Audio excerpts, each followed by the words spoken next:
to keep you too long. I mean, I could go on for days. Like I'm saying, I had a question about. I saw Amar Bose.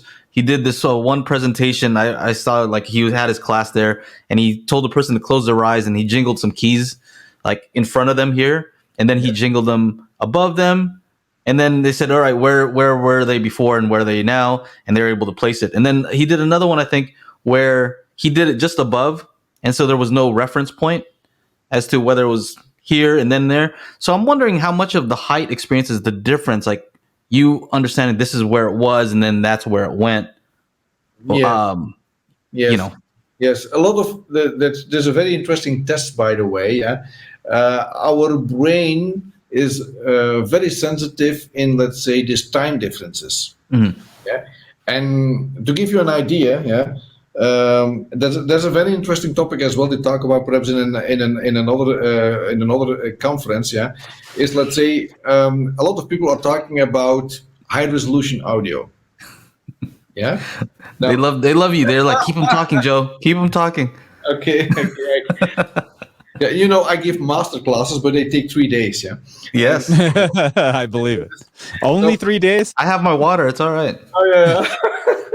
Now, but let's say high resolution audio is not a misunderstanding by a lot of marketing, which is not right. Yeah. They make people believe that 24-bit is suddenly creating the high resolution audio. Yeah. And let's say I tell it is not about the amount of bits is not the most important one. If you're going above 18 bits, there is almost no difference that you can experience anymore, and it has to do with our way of hearing. Yeah, let me come later to that point. Yeah, most important is the frequencies. Yeah, so if you go up to 96 kilohertz or 192, that's much more important.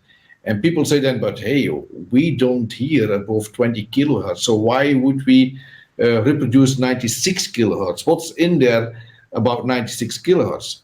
And it is not so much about, let's say, the frequency, it's about the time information. Yeah, there is something very interesting is the following. Yeah, when sound comes on our ears, that goes to the cortex, that takes only 4 to 5 millionths of a second. So 5 microseconds. 5 microseconds is the same wavelength as a 200 kilohertz sample.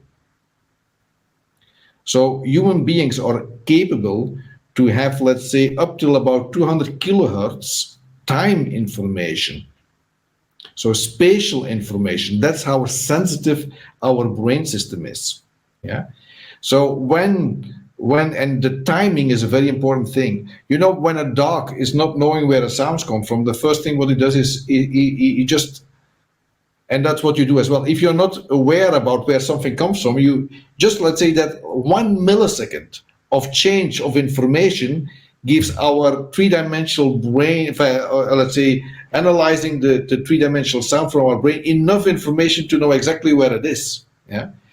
Now we are, as I told you, Joe, we are, let's say, not so sensitive as sounds coming from above. We don't have an ear here, yeah. Because if that would be the case, that key would be immediately picked up as close as by there, yeah. This is a different. Let's say, hold this axis in between is the most difficult part to reproduce, yeah.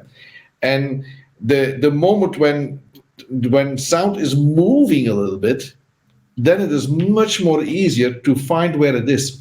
I think if you hear, like, for instance, sound which is binauralized, all these binaural demos, they're all about the same, because it's all about moving sounds. Because then in a headphone, you have with the tricks that you use with moving sounds, you can reproduce that better. When the sounds are static, it's much more difficult for our brains to pick up where all these things are coming from. Yeah, right. So it is really true what you just said. Let's say the moment when you lose that reference, that's something which is what is it?